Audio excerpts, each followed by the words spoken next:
much for stopping by. We're a new family here, so I'm going to ask you to please just hit that subscribe button and please share this video with your family and friends so they can join us on this journey to total mind and body wellness. On this channel, we focus on ways to improve your physical and mental health. And in today's video, we're going to be talking about some lifestyle practices that can help you to manage your weight and to just be your healthiest self. So, you've been meaning to make some changes and become healthier. You may have even started a healthy lifestyle plan, but life's obligations happened. The job, the family to take care of, and just the regular activities of life, and you fell off the wagon. Whatever your reasons are, don't worry, we got you. As we said before, in this video we're going to be looking at some of the best habits and practices you should develop in order to maintain a healthy weight. Let me just say though, as a disclaimer, I am not a medical professional, and the information I'll provide in this video is based on my own experiences and on my research. Always seek the advice of a medical professional before starting a new physical activity or a health plan. So because what we eat plays such a major role in our weight management and our overall health, it is very important for us to develop good eating habits. So we're going to begin there today. And the first point that we're going to consider is that you should not skip breakfast. When trying to lose weight, people often try to cut back on what they eat, and very often breakfast is the meal that they choose to cut. But that really has the opposite effect. Skipping breakfast will not help you to lose weight. Starting your day with a healthy, nutritionally balanced breakfast provides you with essential nutrients your body and brain need for energy, and in order to stay focused and to concentrate throughout the day and to control your moods.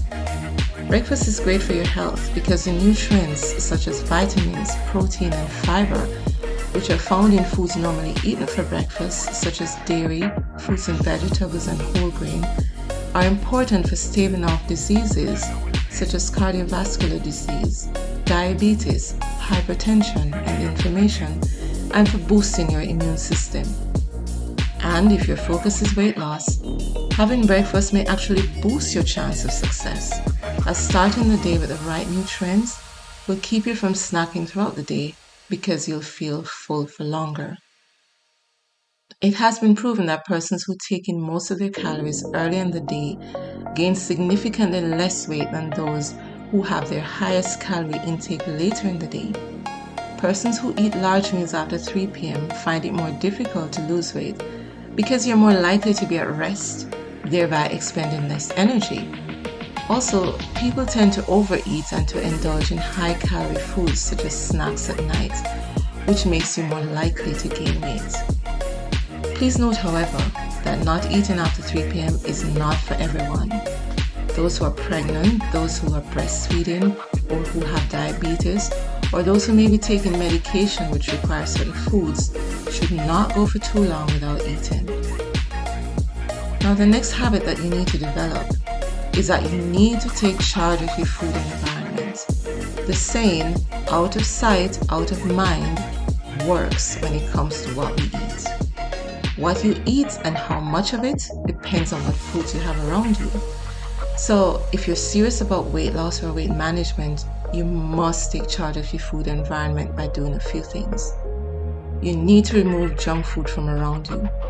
Get rid of foods such as biscuits, chips, and other salty treats and sweet fizzy drinks, and replace these with healthier choices such as whole grain pasta, quinoa, brown rice, low-fat plain yogurt, a variety of fruits and vegetables, and so on. And that doesn't mean you have to deprive yourself of snacks and drink. You just have to make healthier choices. One other very important thing that you need to do as you get into the habit of eating healthier is that you must begin planning your meals and cooking your meals at home. When you cook your own meals, it allows you to control the portion size and what goes into your food. Foods eaten at restaurants and packaged foods usually contain a lot more sugar, unhealthy fat, and calories than foods that are cooked at home. Plus, the portion size at restaurants tend to be larger. So plan your breakfast, plan your lunch, your dinner, and snacks for the week. Write it down in a food journal if you need to. Planning also means having a schedule or a set time for eating, and this will help you to avoid eating when you're not truly hungry. Also, when you plan your meals in advance, you can make sure that your choices will be healthy. Now that you know what foods you'll be making, make a grocery list before going to the supermarket. This way you'll not just purchase random items and you won't run the risk of purchasing unhealthy foods. And you'll save yourself some time because you already know what you want to purchase. And try to stick to your list. Do not shop when you're hungry or when you're tired. Perhaps one of the most important things to remember, however, when making healthy food choices is to try to make your food flavorful. Food is one of the greatest pleasures of life, and healthy choices can also be flavorful choices.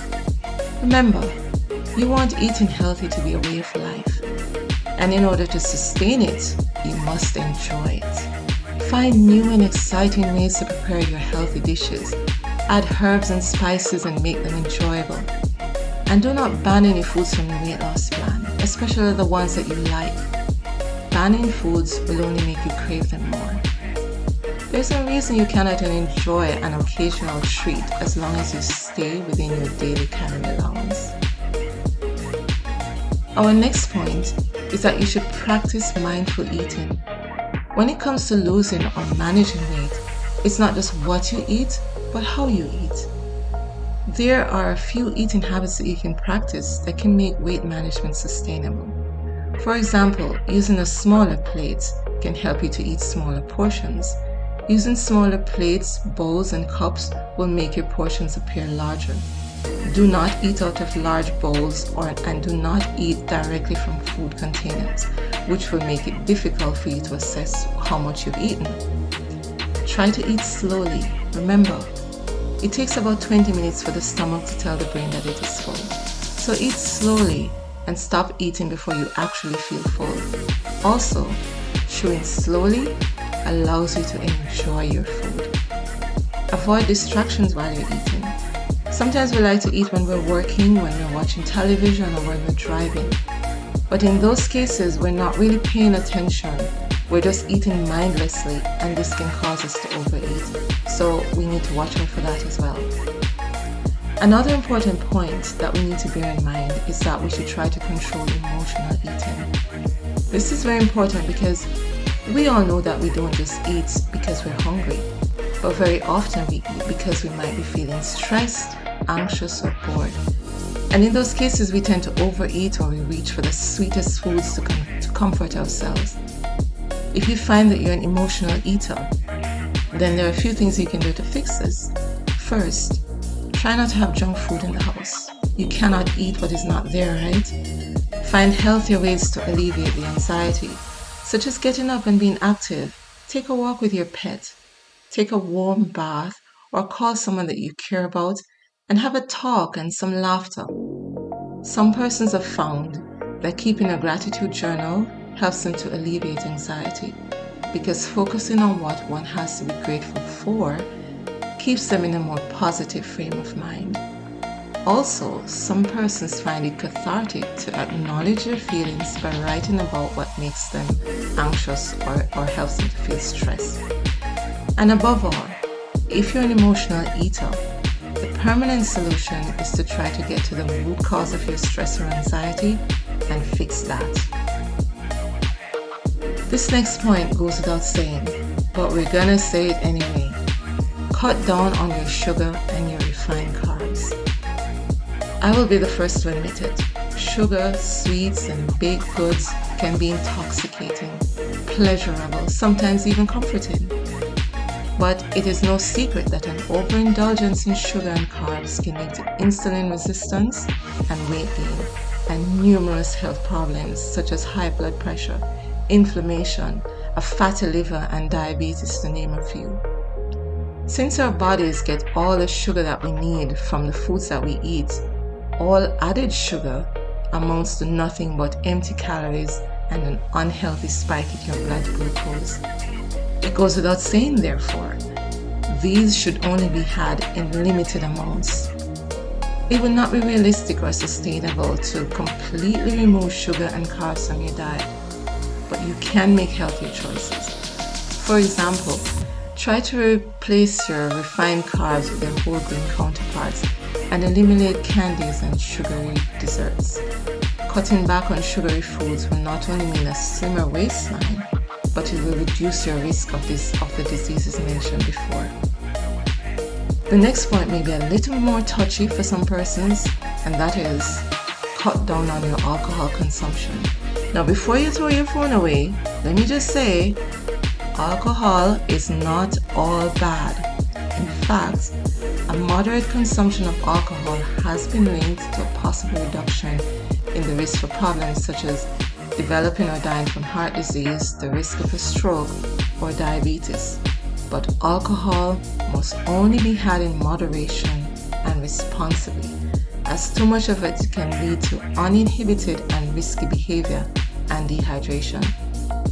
One of the most glaring things about alcohol consumption is that no one should ever drive while intoxicated by alcohol. The more subtle or long-term effects of alcohol consumption is that it can possibly lead to weight gain and possible liver damage. Did you know that a standard glass of wine can contain as many calories as a piece of chocolate? So if you must enjoy the occasional glass of wine or some other forms of alcohol, please do so responsibly and in moderation. While we're on the topic of what to drink, let's talk about the most important thing you can ever drink: water. All experts agree that proper water intake is paramount for your health. Water keeps you hydrated, which is important for regulating your body temperature, for keeping your joints lubricated, converting food and fuel into energy, and for transporting oxygen-rich blood and nutrients throughout your body, and for keeping your brain functioning optimally. In fact, every cell, every tissue, and every organ in your body needs water in order to function properly. Water also removes waste and toxins from the body. Water also aids with weight loss, as drinking, for example, 2 glasses of water before a meal can help you to feel full and therefore eat less. Also, understanding that sometimes when you're feeling a pang of hunger, it's not necessarily that you're hungry, but you may be really feeling thirsty, and drinking some water in that moment would remove the desire to eat something. The experts agree that on a daily basis, an adult meal should have on average 15 cups or 3.7 liters of liquid, and a female should have 11 cups or 2.7 liters. But like every other good thing, consuming water must not be overdone. In fact, when you drink more water than you should, your kidneys cannot get rid of the excess water, and the sodium content in your blood becomes diluted, which can be life-threatening. There is such a thing as overhydration, when there's too much water in the cells causing them to swell. But there's no need to be scared, because most persons will never experience this, as many of us, we do not consume enough water in the first place. Our next point is another one that goes without saying when it comes to weight loss, and that is that you should stay active. It is possible for you to lose weight without exercise, but one of the most effective formula for weight management or weight loss is regular physical activity plus a calorie deficiency. The more calories out, less calories in formula can give your weight loss plan a huge boost. Exercise can help you to burn off the excess calories that you can't cut through your diet alone. Continuous regular exercise can also help when it comes to keeping off the weight that you have already lost. How many calories you burn depends on the frequency, the duration, and the intensity of your activities. One of the best ways to lose body fat is through steady aerobic exercise, such as a brisk walk for at least 30 minutes per day for most days of the week. Being physically active is not only beneficial for weight management, but also for maintaining good mental and physical health. For example, exercise is vital for keeping your bones, joints, and muscles strong, It keeps your skin firm and smooth, and it strengthens your cardiovascular system and reduces your blood pressure, just to name a few things. Being physically active is also good for your mental well-being, because when you're active, your body releases the chemicals serotonin and endorphins, which boost your mood. Also, being out in the fresh air and around other people, it just lifts your mood and alleviates feelings of loneliness. Being active also aids you when you're trying to sleep well. So, considering the numerous benefits of exercise, everyone should try to find ways to be active, whether or not you're trying to lose weight. Try to think about ways that you can increase your physical activity throughout the day if you can't fit a formal exercise plan into a given day. For example, make several trips up and down the stairs instead of using the elevator at work. Park your car a little farther away in the parking lot so that you can walk farther to the office or to the shops. Finding ways to be active is not always easy, and some persons will confess that they don't even like it. But because it is so vital not only for weight management but also for maintaining good mental and physical health, it is important that you find an activity that you enjoy and that you're able to fit into your routine and that you get moving. So the next point is a simple one, and one that gets overlooked when people are trying to lose weight, and that is to get plenty of sleep. Many people may not know this, but a lack of sleep can actually lead to weight gain. When you do not sleep well, your body releases more of the hunger hormone ghrelin, which stimulates your appetite, so you want to eat more food than normal. At the same time, it stops you from feeling satisfied by reducing your satisfaction hormone leptin, making you want to keep eating and craving more salty and sweet foods. See how that works? A lack of proper sleep also leads to an increased level of cortisol in the body, which, among other problems, can lead to abdominal obesity. Being sleep deprived impairs your ability to make good choices throughout the day, and it decreases your motivation, so that may make it more difficult for you to exercise. This leads to anxiety, and it has been linked to depression. So it is vital that we aim for 8 hours of quality sleep every night. The next point that I want you to remember is important for anything that you do in life, not just for weight management. That is to set realistic goals. Maintaining a healthy weight or a healthy lifestyle is not always easy, especially for persons with a busy schedule. But you can succeed if you're determined and if you do not give up. Just like any other area of life, in order to find success, one has to set realistic goals. When setting your goals for exercise, for example, be realistic about how much you'll be able to do per day based on your other obligations and your schedule. How much weight you're able to lose and how fast will be based on factors such as your age, your current weight, and your level of fitness or your body type. Bear in mind that your body and your needs will change over time. So what will work for someone in their 20s would not necessarily work for someone in their 30s or 40s. So be patient with yourself and be realistic about what you'll be able to do. This will help you to stay the course, because setting unrealistic goals will lead to failure and setbacks, and this may cause you to give up. So overall, I would like you to stay motivated. Permanent weight loss requires making healthy choices to your lifestyle and your food choices. So you will need to be constantly motivated, as it needs to be a way of life. In addition to setting your realistic goals, there are some other things that you can do to remain motivated. For example, enlist the help of those who are closest to you.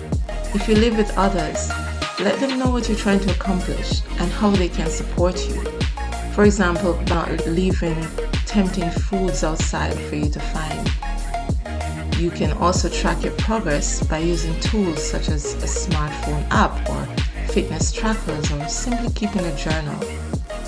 This can help you to keep a track of the food you eat, the calories you've burned, and the weight you've lost. Seeing the results in black and white can help you to stay motivated. Be patient with yourself and try to lose weight slowly. Also, have reasons of substance for wanting to lose or maintain a healthy weight. Just wanting to look good may not be enough reason when you see that lovely slice of cake. While looking good can be a great motivating factor when it comes to losing weight to an extent, having goals such as wanting to be healthy so you can be around for your family or so you can live a long, healthy life with less aches and pains will be far more motivating for the longer term. So when temptation strikes, focus on the benefits that you'll reap from being healthier. It is my wish for you that you reach and are able to maintain your healthiest weight and by extension, good health. Set the goals, have the plan, and work at it constantly. Thank you so much for watching. Please do not forget to like and share this video and to subscribe to this channel. And I wish for you